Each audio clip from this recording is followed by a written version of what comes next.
The morning sun cast long shadows across Miller's Diner, a 24-hour establishment that had fed truckers, night shift workers, and insomniacs for over 30 years.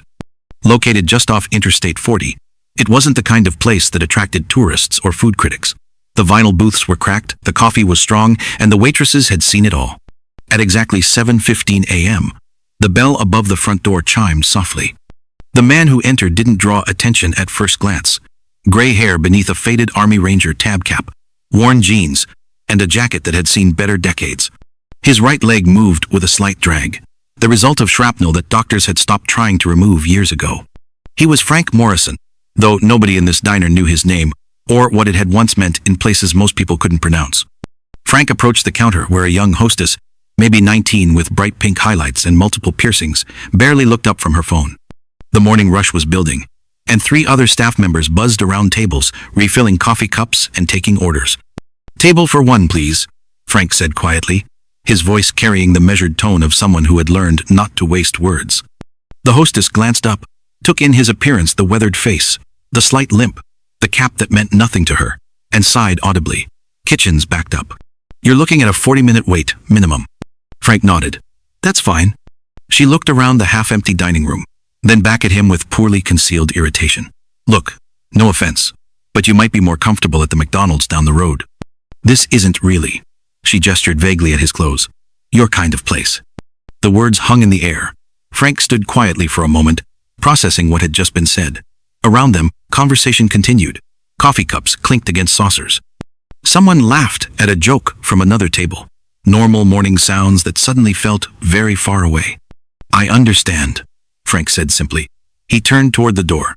But before he could take a step, another voice cut through the ambient noise. "Actually, that booth right there just opened up." The speaker was Maria Santos, 42 years old, 15-year veteran of the diner staff, and the kind of woman who had raised 3 kids on tips and knew character when she saw it. She approached Frank with a warm smile, completely ignoring the hostess's confused expression. "Right this way, sir. Coffee to start?" Frank followed her to a corner booth, grateful for the kindness, but carrying the weight of the previous interaction. As Maria poured his coffee, she noticed the Ranger tab on his cap. "My brother served," she said quietly. "Marines, 2 tours in Afghanistan." Frank nodded. "Good man." "The best," Maria replied. Then louder, "I'll give you a few minutes with the menu." As she walked away, Frank settled into the booth and tried to shake off the hostess's words. He'd come here for breakfast. Nothing more. A simple meal, in a simple place. He didn't want trouble, didn't want attention, didn't want to make anyone's day harder than it already was. But sometimes, trouble finds you anyway. The diner filled up over the next 20 minutes. Frank ordered eggs over easy, wheat toast, and more coffee. He ate slowly, reading a paperback Western novel he'd picked up at a truck stop. Around him, the usual diner symphony played. Conversations about work, weather, and weekend plans. He was invisible again, the way he preferred it. Then the manager arrived. Kevin Brennan was 28 years old and had been promoted to manager 3 months earlier, after the previous manager quit without notice. He was ambitious, stressed, and convinced that customer turnover was the key to profit. When the hostess told him about the old homeless guy taking up valuable booth space during rush hour, Kevin saw an opportunity to demonstrate leadership. He approached Frank's table with the kind of forced authority that comes from insecurity. "Excuse me, sir, I'm going to need you to finish up. We've got paying customers waiting." Frank looked up from his book. His plate was empty except for a few crumbs. His coffee cup was full. Maria had just refilled it. "I am a paying customer." "Right. Well, you've been here over an hour. This isn't a library." The conversation at nearby tables began to quiet. People started glancing over, sensing tension. Frank closed his book carefully, placed it beside his plate. "Is there a time limit on eating?" Kevin's face flushed. He was aware of the growing audience and felt the need to establish dominance. "Look, I don't want to make this difficult, but you're obviously not from around here. This is a family establishment, and some of our regular customers are uncomfortable." "Uncomfortable with what?" "You know what I mean." Frank did know. He'd faced this before, in different places, different decades. The assumption that a man with worn clothes and a limp was somehow dangerous, somehow less deserving of basic courtesy. He'd learned long ago that arguing rarely changed minds. "I'll finish my coffee and go," he said quietly. But Kevin wasn't finished. The power of his position, the audience of customers, The frustration of a job that demanded more than he could give it all boiled over. Next time, maybe try somewhere more appropriate. We're trying to maintain a certain standard here. The words were loud enough for the entire diner to hear. Conversation stopped completely. Even the kitchen sounds seemed muted. Frank felt every eye in the place on him. Felt the familiar burn of shame and anger that he'd carried for decades. He stood up slowly, placed a $20 bill on the table, more than double what his meal cost, and walked toward the door. His limp seemed more pronounced under the weight of collective staring. He almost made it. At the door, he turned back once. Not to argue, not to defend himself, but simply to look at the place that had just rejected him. That's when he saw Maria standing by the coffee station, her face a mixture of anger and sadness. Their eyes met for a brief second, and Frank nodded, once a gesture of thanks for her earlier kindness. Then he left. Outside in the parking lot, Frank sat in his old pickup truck for several minutes. His hands shook slightly as he gripped the steering wheel. Not from fear, not from anger, but from the accumulated weight of being invisible in a country he'd once served without question. Inside the diner, the atmosphere hadn't returned to normal. Several customers had lost their appetite. Maria was nowhere to be seen. She'd walked to the back office to make a phone call. What Kevin Brennan didn't know, what none of them knew, was that Frank Morrison wasn't just any veteran. From 1967 to 1998, he'd served with the 75th Ranger Regiment. He'd led men through jungles and deserts, had earned decorations he'd never displayed, had saved lives in places that didn't appear on maps. More importantly, he'd never forgotten the men who'd served with him, and they'd never forgotten him. Maria's phone call was brief. 3 words: Frank needs us. At 8:47 a.m., exactly 43 minutes after Frank left the diner, the first vehicle pulled into the parking lot. It was a black Ford F-150, followed immediately by a blue Silverado, then a white Toyota Tundra. One by one, they filled the available spaces. No horns honked, no doors slammed. Just quiet efficiency. 15 men emerged from those vehicles. Some were in their 60s, some younger, some wore business suits, some work clothes, some military surplus. But they all moved with the same purposeful stride, the same alertness that comes from years of training that never really leaves your muscles. They entered the diner single file, spreading out naturally to form a semicircle facing the counter where Kevin still stood, now noticing that something unusual was happening. The lead figure was Thomas Chen, now a successful contractor in his 50s, but once a young ranger who'd served under Frank Morrison in Somalia. Behind him stood mechanics and teachers, business owners and retirees, united by bonds forged in circumstances that most people would never understand. "Excuse me," Thomas said to Kevin, his voice calm but carrying unmistakable authority. "We'd like to speak with you about the customer you asked to leave." Kevin's confidence evaporated instantly. The morning rush crowd had gone completely silent, some pulling out phones not to record conflict, but to witness something they sensed was important. What customer?" Kevin stammered. "The gentleman in the ranger cap. The one you told wasn't appropriate for this establishment." Thomas reached into his wallet and pulled out a photograph. 8 men in desert fatigues, arms around each other's shoulders, squinting against the sunday. Frank Morrison was in the center, younger then, but unmistakable. This was taken in 1993 outside Mogadishu. The man in the middle, the one you just humiliated, carried 3 wounded soldiers to safety under heavy fire. "He saved my life and the lives of 6 other men in this room." He placed the photograph on the counter next to the cash register. Another ranger stepped forward, an African-American man in his 40s wearing a business suit.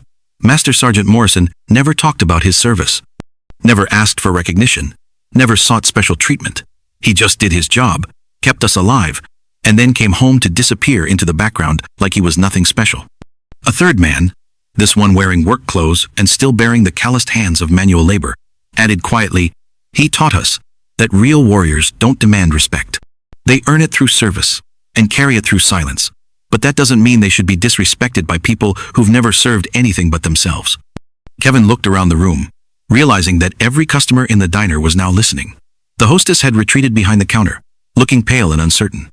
I didn't know," Kevin managed. "Exactly," Thomas said. "You didn't ask. You saw a man with worn clothes and a limp, and you assumed he was less valuable than your other customers. You never wondered if maybe those worn clothes had seen places you'll never go, or if that limp came from serving something bigger than profit margins." The Rangers didn't raise their voices, didn't make threats, didn't demand apologies.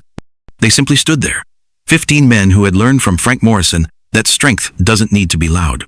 Thomas continued, "We're not here for revenge. Sergeant Morrison wouldn't want that. We're here because when one of us is treated with disrespect, it reflects on all of us. And more importantly, it reflects on you." He gestured toward the photograph still sitting on the counter. "That man served this country for 31 years. He asked for nothing in return except to be treated like a human being. Today, you couldn't even manage that." The silence stretched on. Finally, Kevin found his voice. What do you want me to do?" "Nothing dramatic," Thomas replied. "Just remember that you never know who's sitting in your dining room. The quiet customer in the corner booth might be a teacher who shaped thousands of young minds. The woman drinking coffee alone might be a nurse who saved lives. The man with the limp might be someone who carried wounded soldiers through enemy fire." Another ranger spoke up. "Treat people with dignity, not because of what they've done, but because it's right." One by one, the rangers began to leave, filing out as quietly as they'd entered. Thomas was the last to go. At the door, he turned back once. "Frank Morrison will never tell you what he did for this country. He's too humble for that. But we remember, and we wanted to make sure you knew who you asked to leave today." The door closed behind him, leaving the diner in complete silence. Outside, the rangers didn't celebrate or congratulate each other. They simply got in their vehicles and drove away, back to their jobs and families and normal lives. But first, they made one more stop. They found Frank at the truck stop down the road, sitting alone in his pickup with a gas station coffee and his paperback book. When he saw them approach, his weathered face broke into a rare smile. "Heard you boys caused some trouble," he said. "Nothing we couldn't handle, Sarge," Thomas replied. They stood around his truck for a few minutes, these men who had served together decades ago, sharing the comfortable silence of people who understand each other without words. "You didn't have to do that," Frank said finally. "Yeah, we did," Thomas answered. "That's what rangers do." Back at the diner, Kevin sat alone in the office, staring at the photograph the rangers had left behind. The breakfast rush continued around him, but everything felt different now. Maria knocked on the door frame. "You okay?" she asked. Kevin looked up at her, then back at the photograph. "Did you know about him?" "I suspected. You develop an eye for it after a while. The way he carried himself, the way he spoke. Quiet, confidence." She paused. "My brother talks about guys like that. Says they're the ones who never tell war stories because they lived through the real thing." Kevin nodded slowly. "What do I do now?" "Learn from it," Maria said simply. "Treat the next person better." Word spread through town over the following days, not through social media or news reports, but through the kind of quiet communication that happens in small communities. The story grew in the telling, but the basic truth remained. A veteran had been disrespected, and his brothers had responded not with violence or anger, but with dignity and strength. Frank Morrison continued his regular routine morning coffee at the truck stop, grocery shopping on Wednesdays, quiet evenings reading in his small apartment. He never spoke about the incident, never sought attention or credit. But something had changed in the town. When people saw him now, they nodded respectfully. Store clerks took a little more time with their service. At the VA clinic, younger veterans sought him out, drawn by stories they'd heard from friends who knew friends. The diner changed too. Kevin instituted a simple policy: treat every customer with respect, regardless of appearance or circumstances. He kept the photograph on his desk as a reminder. And sometimes, on quiet mornings when the rush had died down, Frank Morrison would push through the front door again. Maria would smile and guide him to his corner booth, pour his coffee without being asked, and make sure he was left alone with his book and his thoughts. Because that's all he'd ever wanted: to be treated like a human being, to eat his breakfast in peace, to exist without having to prove his worth to anyone. Some heroes wear medals and give speeches and write books about their service. Others simply carry their honor quietly, asking for nothing more than basic human dignity. Frank Morrison was the second kind, and on one morning in a roadside diner, 15 men made sure the world remembered the difference. The story ends not with fanfare or celebration, but with a simple truth: real respect isn't demanded or earned through confrontation. It's given freely, person to person, based on the fundamental understanding that every individual carries a story worth honoring. In a world that often seems to have forgotten this basic courtesy, sometimes it takes warriors to remind us what respect really means.